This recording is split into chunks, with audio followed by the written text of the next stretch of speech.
فارسی اور اردو شاعری میں آئینہ بہت استعمال ہوا۔ آئینہ تشبیہ کے طور پر، آئینہ کنایے کے طور پر، آئینہ استعارے کے طور پر، آئینہ علامت کے طور پر، آئینے کے ساتھ ساتھ آئینہ خانہ بھی آیا۔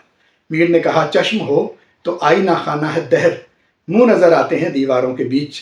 ہمارے زمانے کے قریب آ کر اختر حسین جعفری نے اپنی کتاب کا نام اور اپنی ایک طویل نظم کا نام آئینہ خانہ رکھا۔ سوال یہ ہے کہ آئینہ اور آئینہ خانہ اردو میں کس طور استعمال ہوتے رہے ہیں۔ گفتگو کی ہے ہم نے جناب اختر عثمان سے۔ ویڈیو کی طرف جاتے ہیں، لیکن اس طرف جانے سے پہلے اگر آپ چاہیں کہ شوق کا یہ سلسلہ تعلق میں بدل جائے تو چینل سبسکرائب کر لیجیے۔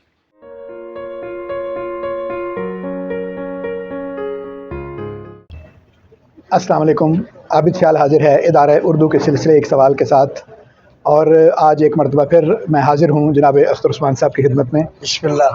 بہت شکریہ سر، آپ ہمیشہ ویلکم۔ فراخ دلی سے وقت عنایت کرتے ہیں۔ آج کی گفتگو جو ہے سر وہ ایک مرکب کے بارے میں ہے جو شعراء استعمال کرتے ہیں، اور وہ ہے آئینہ خانہ۔ جی، آئینہ بھی ہم استعمال کرتے رہے، اور آئینہ ایک الگ استعارے کے طور پر ہے۔ غالب نے، اس سے پہلے بیدل نے، بہت سے لوگوں نے آئینہ کو تواتر کے ساتھ استعمال کیا، بلکہ بیدل کو تو شاعر آئینہ کہا جاتا ہے۔ جی، استاد محمد رضا شفیعی کتکنی تو ان کی کتاب کا نام۔ لیکن جو آئینہ خانہ ہے وہ ایک الگ استعارہ ہے آئینے سے۔ بالکل، چشم ہو تو آئینہ خانہ ہے دہر، منہ نظر آتے ہیں دیواروں کے بیچ۔ یا جو آئینہ خانہ کتاب کا نام رکھا، مصطفی کے شعر میں آئینہ خانہ، جعفری صاحب مصطفی کے شعر میں آئینہ خانہ آیا ہے۔ تو یہ جو آئینہ خانہ ہے شاعری میں، یہ کس چیز کا استعارہ ہے؟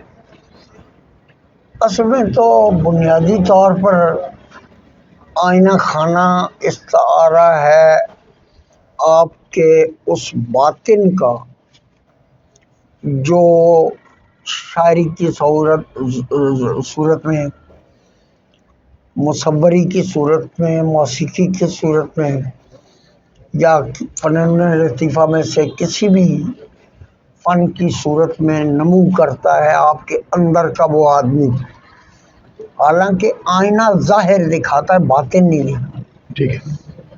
بیدل کہتا ہے کہ نزاکت ہاتھ در آغوش مینا خانہ حیرت، مجا برہم مزن تا نشکنی رنگ تماشا را۔ کیا بات۔ اب در آغوش آئینہ، در آغوش مینا خانہ ہے، لیکن دوسرے مصرے میں اس نے یہ کہا کہ آنکھ مت جھپک، مجھے برہم مزن تا نشکنی رنگ تماشا را، کہیں تارے تماشا جو ہے وہ اس کو توڑ نہ دو، نشکنی توڑ نہ دو۔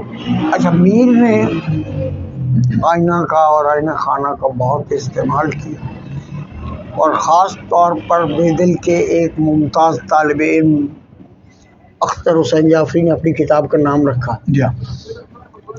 اٹھائے کون حجابات شاہد و مشہود، کہاں کسی پتلس میں پسے نگاہ کھلا، بتائے کون کے کاغذ کی سطح خالی پر بغیر حرف بھی نقطہ وجود رکھتا ہے۔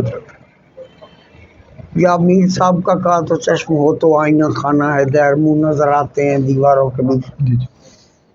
یا اپنی جو جہاں آنکھ لڑی پھر وہیں دیکھو، آئینے کو لپکا ہے پریشان نظری کا، اور غالب کے پاس آئینے کی جو صورتیں ہیں، خیام کے پاس جو صورتیں، یہ ہیں میٹافوریکلی۔ لیکن جب ہم آئینے کو خانہ کے ساتھ ملا دیتے ہیں نا، آئینہ خانہ یعنی اضافت کے بغیر ایک مرکب جب کمپاؤنڈ ورڈ بن جاتا ہے تو وہ آپ کے تصور جہاں بینی کی طرف اشارہ کر رہا ہوتا ہے کہ اس آئینہ خانے میں کیا کچھ ہے جو ظاہری دنیا میں نہیں ہے۔ یہ مطلب ظاہراً جو ہے یہ آئینہ اگر جو ہے وہ تو شیشہ ہے جس میں منہ دیکھتے ہیں آپ، جمال آئینہ خانہ جو ہے وہ شیش محل ہے۔ شیش محل، بالکل بالکل، یعنی ایک ایسا کمرہ جس میں آئینے لگے ہوئے ہیں اور کچھ بھی نہیں، اور عکس جو ہے وہ ایک سے زیادہ ہوں گے نا، پھر عکس ہے، عکس، ہاں عکس، جی اس میں ہیں۔ اور یہ ایک وہ اتفاق کی بات ہے، شاید اگر ہو سکے تو کہ آئینہ خانہ ہر عید میں اپنے کوئی نہ کوئی معانی جو ہے وہ دیتا رہا ہے، کوئی بھی شکل نہ ابھرے جز آئینہ خانہ، کیا بات ہے، واہ واہ. کوئی بھی شکل نہ ابھرے جز آئینہ خانہ، تم آئینے کو بھی آئینہ فام کر کے دکھاؤ. کیا بات ہے، کیا بات ہے. آئینے کو بھی آئینہ فام کر کے دکھا. تم آئینے کو بھی آئینہ فام کر کے دکھاؤ. تو اس کا مطلب یہ ہے کہ جب آئینے کے مقابل آئینہ آئے گا جی تو دونوں کی حیرتیں اکٹھی ہو جائیں گی. بالکل صحیح. اور ملٹی پلائی بھی ہوں گی نا پھر میں. جب یہ اس نے کہا نا کہ یہ جو ہے آئینے والا شعر جو ہے کہ حیرت ہے کہ تو اس سے کوئی عکس نہیں نکال سکا، اور حالانکہ آئینہ تو بہت سارے عکس جو ہے ان کی آماجگاہ بھی ہے، اور بہت سارے عکس جو ہیں ان کی معنویت بھی بیان کرتا ہے. اردو میں یہ لفظ کچھ زیادہ گہرے معنی میں استعمال نہیں ہو، اچھا. کم معنی ایسے. مثلا بعض لوگ ایسے ہیں آج کے، پرانے نہیں، پرانوں کو تو معلوم ہے کہ آئینے کا اور شیشے کا فرق کیا ہے. تو ہمارے یہاں مرر جو ہے وہ اس کو آئینہ کہتے ہیں، ظاہر ہے وہ صحیح ترجمہ ہے، اور گلاس جو ہے اس کو وہ شیشہ کہتے ہیں. فارسی میں شیشہ شراب کی بوتل کو کہتے ہیں، یا کسی بھی بوتل شیشہ، جسے ہم شیشی مطلب جسے ہم شیشی، ہم نے اس کی تصغیر کری. تو جہاں تک مجھے معلوم ہے سب سے زیادہ بیدل کے یہاں یہ لفظ جو ہے وہ ظہور کرتا ہے، اور بیدل نے اس میں بہت ساری حیرتیں رکھی ہیں کہ آئینہ بیک وقت، اس کی بھی اصطلاح ہے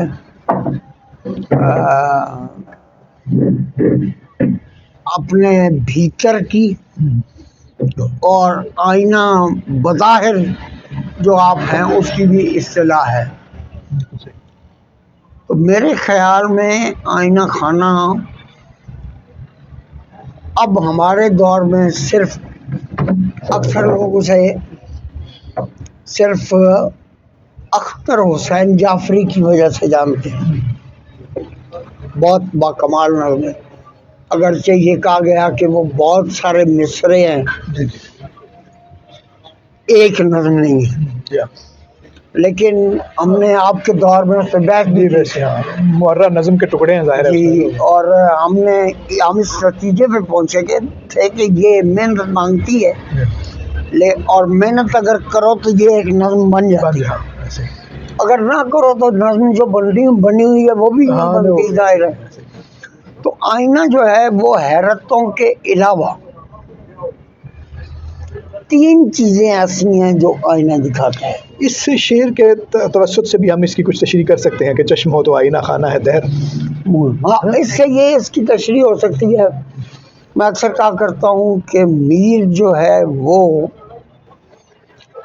سیال کیفیت کا اور غالب آتشی کیفیت کا شاعر.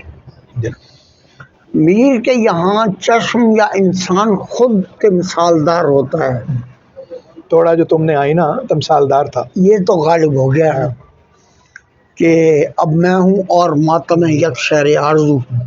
توڑا جو تو نے آئینہ کے مثالدار تھا. چشم ہو تو آئینہ خانہ ہے دہر، منہ نظر آتے ہیں دیواروں کے بیچ. اور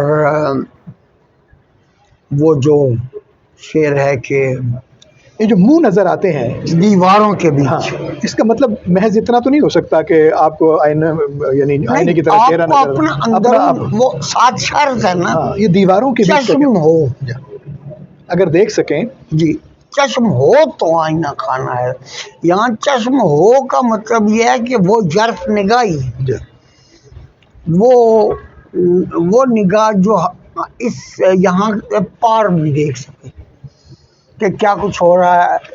وہ جو اس کی غزل ہے میر صاحب کی کہ خیر ابھی ذہن میں آ جائے گی. تو ہم اس پہ بات کر رہے ہیں کہ آئینہ بنیادی طور پر ہے رکھتی اردو میں، اور فارسی اردو میں انسان کے اندر کی واردات کا احوال سناتا ہوا ایک مظہر ہے، اور اردو میں اس کے اتنے معنی نہیں ہیں.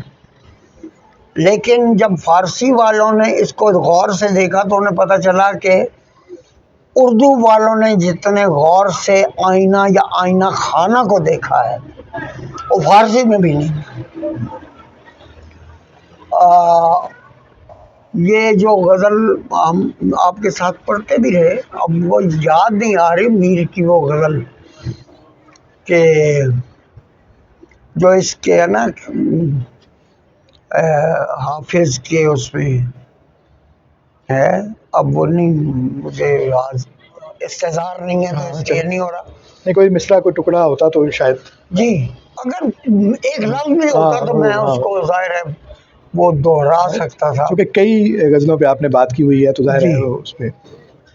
تو میں یہ سمجھتا ہوں کہ اس لفظ کے پیچھے اگر ہم جاتے رہیں تو یہ نئے نئے معنی دیتا رہتا ہے، اور اس مرکب کے پیچھے اگر جائیں تو آئینہ خانہ تمثال تک تو آ گیا ہے، علامت سے تمثال تک اس نے سفر کر لیا. ٹھیک ہے. علامت تھا، پھر تشبیہ تھا، پھر علامت بنا، پھر استعارہ بنا، پھر تمثال بنا. اور وہ جو حافظ کا شعر ہے در پس آئینہ طوطی صفتم داستے اندر ہرچی استاد ازل گفت ہمن میں گوئے. کیا بات ہے، جو کچھ اس نے کہا وہ سب میں نے کہا. جی پہلا مصرع میں نے پڑھا کہ در پس آئینہ، آئینے کے پیچھے سب کی آواز کے پردے میں سخن چاہے جس شکل سے تمثال سے فرق اس میں در عالم آئینے کے مانند در باز ہے ایک. کیا بات. سب کی آواز کے پردے میں سخن ساز ہے ایک. یہاں حافظ کا شعر واضح طور پہ اس سے استفادہ ہے.